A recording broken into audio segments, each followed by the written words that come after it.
She snapped at me in front of her friends. "You can't even satisfy me, let alone provide for me." I smiled, paid the bill for myself, and walked out. That night, she showed up crying, but my new girl opened the door.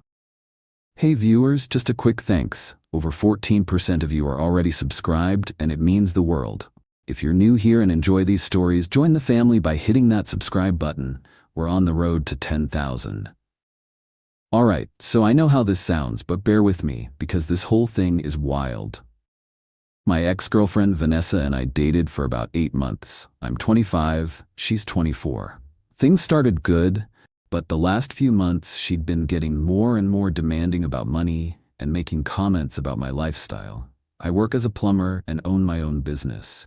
Make really good money actually, but Vanessa always acted weird when people asked what I do. She works full-time as a manager at some upscale boutique downtown, so she's around fancy stuff all day. We live together in my house, which I own outright. Been living together for about 4 months. But lately, Vanessa's been making comments about upgrading to a bigger place or a better neighborhood. Everyone at work lives in those new downtown condos, Mike. They're so much nicer than this place. Babe, this house is paid off. Why would we move somewhere we'd have to pay rent? Because it's about more than just money. It's about lifestyle. The problems really got bad when she started hanging out with this group of girls from work. All of them dating guys with office jobs. Suddenly, Vanessa's acting embarrassed about being with a plumber. Why can't you get a normal job like everyone else? Vanessa, I own my own business. I make more than most people. It's not about money, it's about what people think. Should have ended it right there, but I thought she'd get over it. Last Friday, Vanessa texts me saying she wants to go to this new upscale restaurant downtown. The kind of place that charges $40 for a steak. I said sure, even though it's not really my scene. Great, I invited Ashley and Madison from work and their boyfriends. You'll finally get to meet them. Red flag, but I went along with it. Saturday night, we meet at the restaurant. Ashley and Madison show up with their guys who are exactly what you'd expect. Button-down shirts talking about their marketing jobs and investment portfolios. "This is my boyfriend Kevin," Ashley says. "He works in digital marketing." "And this is Brad," Madison adds. "He's in corporate finance." Then it's my turn. "This is my boyfriend Mike," Vanessa says without much enthusiasm. "He owns a maintenance company." Maintenance company, not plumbing business. Maintenance company. The whole dinner is awkward.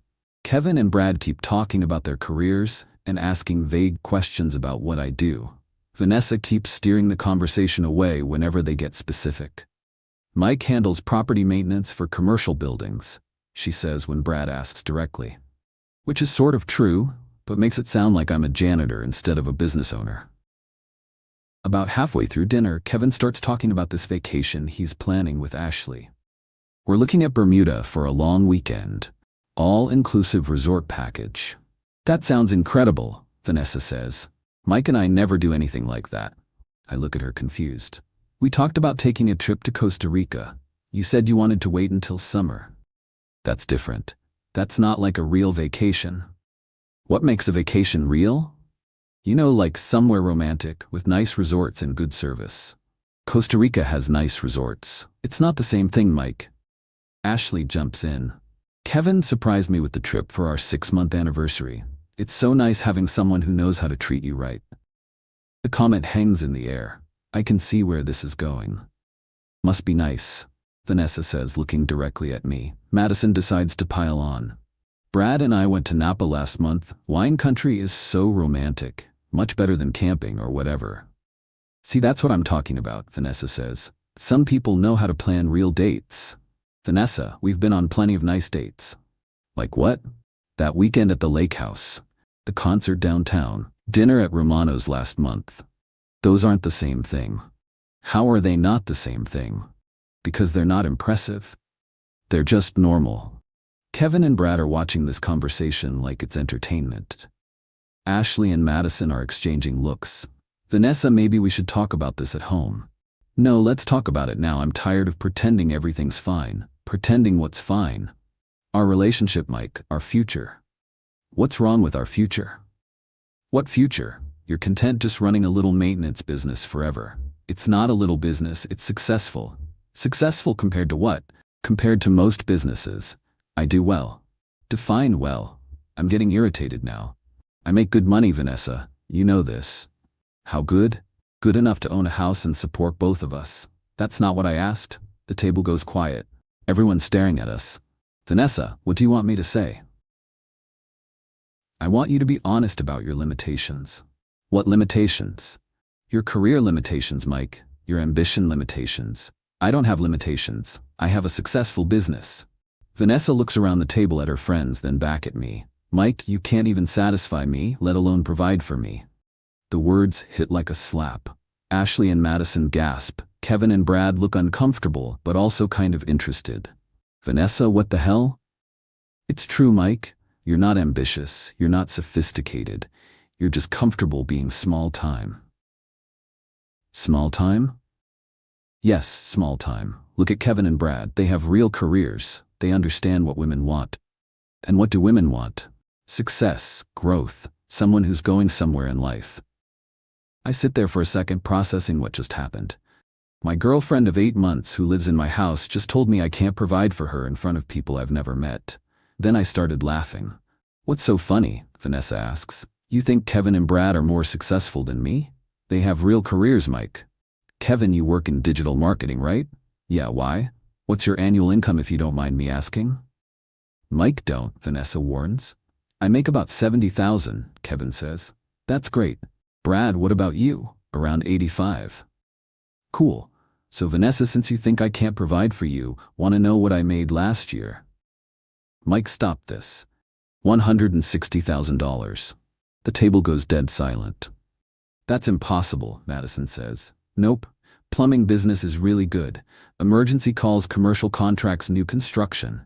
I'm booked 6 months out. Ashley looks shocked. You make twice what Kevin makes. Yeah, but apparently that doesn't matter because it's not sophisticated enough. Vanessa's face is bright red. Money isn't everything, she mumbles. You literally just said I can't provide for you. Seems like money was pretty important 10 seconds ago. It's not about the money, it's about image. Image? Yes, image. What am I supposed to tell people when they ask what my boyfriend does? You tell them your boyfriend owns a successful plumbing company and makes 6 figures. It's not the same thing. You're right. It's better because it's real success, not just a fancy title. I signal the waiter over. Can I get the check, please? Mike, what are you doing? I'm paying for my dinner and leaving. You can't just leave. Watch me. The waiter brings the check. $150 for 6 people. I look at it and calculate my portion. 2 drinks and the salmon, so about $35 including tip. Mike, you always pay when we go out, Vanessa says quietly. You just told me I can't provide for you. Figured I should stop trying. I put $40 on the table and stand up. Thanks for dinner, everyone. Good luck paying for the rest. Mike, sit down. Don't make a scene. I'm not making a scene. I'm leaving. You can figure out how to split the rest with your sophisticated friends. I walked out of that restaurant, feeling like I'd dodged a bullet. Got home and sat on my couch thinking about what just happened. Vanessa had been living in my house for 4 months, eating food I paid for, sleeping in a bed I bought, and she just told strangers I couldn't provide for her. My phone started buzzing around 11 p.m. Texts from Vanessa. Mike, I'm sorry. I didn't mean what I said. Ashley had to lend me money for my part of dinner. Can you Venmo me back? Mike, please answer me. I'm getting an Uber home. We need to talk. I didn't respond to any of them. She got home around midnight and tried to talk to me, but I went to my bedroom and locked the door. Sunday morning she was gone when I woke up. Left a note saying she was staying at Ashley's for a few days while I cooled off. Sunday afternoon I was at the hardware store getting supplies when I ran into this girl Emma from high school. We'd been friends back then, but lost touch after graduation. Mike? Oh my God, how are you? Emma, hey. I'm good. What are you up to? Just moved back to town last month. Got a job at the hospital as a nurse. We talked for like an hour in the parking lot catching up. Emma was smart, funny, down to earth, complete opposite of Vanessa. We should grab coffee sometime, she said. I'd like that. We exchanged numbers and made plans for Tuesday.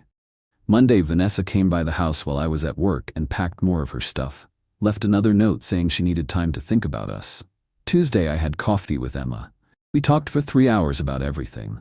Work, family, goals, dreams. She was impressed that I owned my own business. That's amazing, Mike. Starting your own company takes real guts. Thanks, it's been good to me. I bet. Plus you're helping people. When my bathroom flooded last year, I would have paid anything to get it fixed fast. Completely different reaction than Vanessa's. Wednesday, Emma came over for dinner. I grilled burgers and we watched a movie. She loved my house.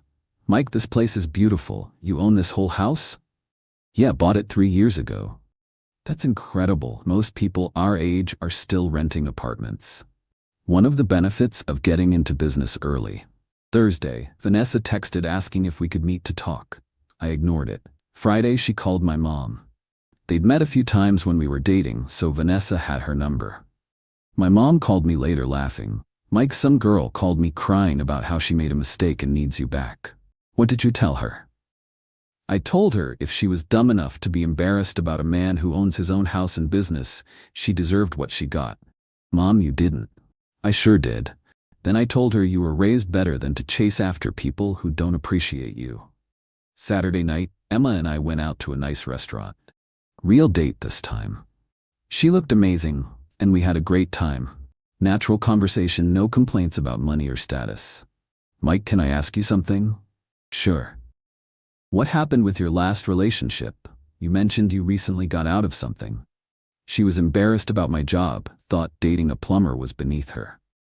That's crazy. You're successful and you work hard. What more could someone want? Apparently, a corporate job in an office. Her loss then. When I dropped Emma off at her place, she kissed me goodnight. First time I'd felt genuinely excited about someone in months. The next Friday, exactly 1 week after the restaurant disaster, I was working in my garage when my doorbell rang. Expected it to be Emma since we'd made plans to watch a movie. Opened the door, and there was Vanessa crying with 2 suitcases. Mike, thank God you're home. I've been thinking all week, and I know I can fix this. Vanessa, what are you doing here? I'm here to apologize and move back in. I realize I was completely wrong. You can't just move back in. Mike, please just listen. I talked to Ashley and Madison, and they both said I was crazy for saying what I said. So your friends had to tell you that you messed up? That's not the point. That's exactly the point. Mike, I know I screwed up, but we can work through this. There's nothing to work through. Yes, there is. I love you. You love me now that your friends told you I make good money. That's not true. Before I could say anything else, another car pulled into my driveway. Emma getting out with takeout bags and a bottle of wine. Vanessa turned around and saw Emma walking up. Who is that? That's Emma. Emma who? My girlfriend. Vanessa's face went white. Your girlfriend? Yeah, we've been seeing each other. For how long? About a week. Emma reached the door looking confused about why Vanessa was crying on my doorstep. Hey babe, Emma said, giving me a quick kiss. I brought Thai food. Everything okay?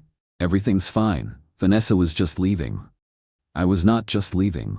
Mike, we lived together. You moved out, remember? You needed time to think. I didn't say I was moving out permanently. You packed your stuff and left. That's moving out. Emma stepped forward.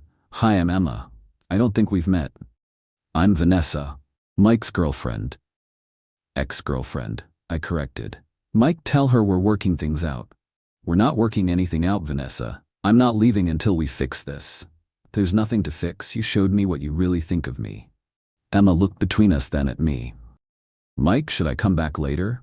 No, you should stay. Vanessa should go. This is unbelievable. You're replacing me already? I'm not replacing anybody. I'm moving forward with someone who respects what I do. Mike, I respect you.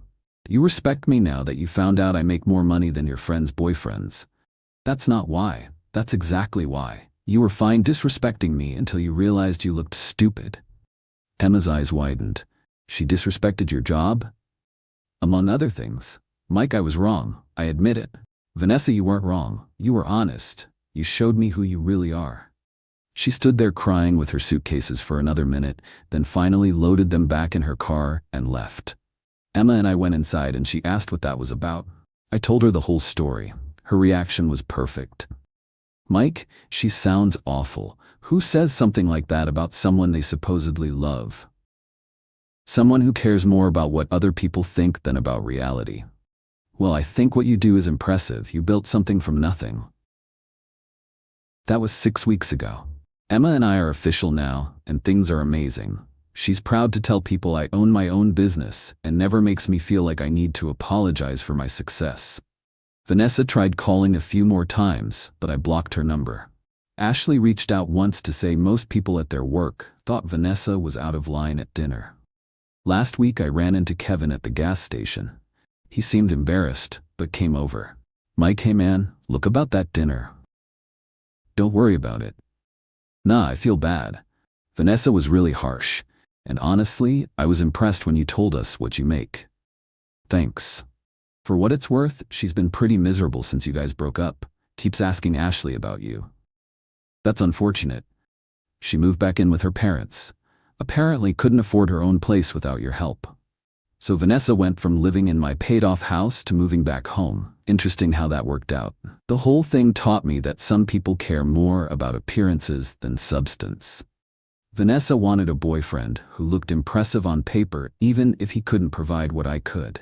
She got so caught up in what her coworkers thought that she threw away financial security for social status. Now she's back at her parents' house while I'm with someone who appreciates what I've built. Sometimes the best revenge is just letting people face the consequences of their own choices.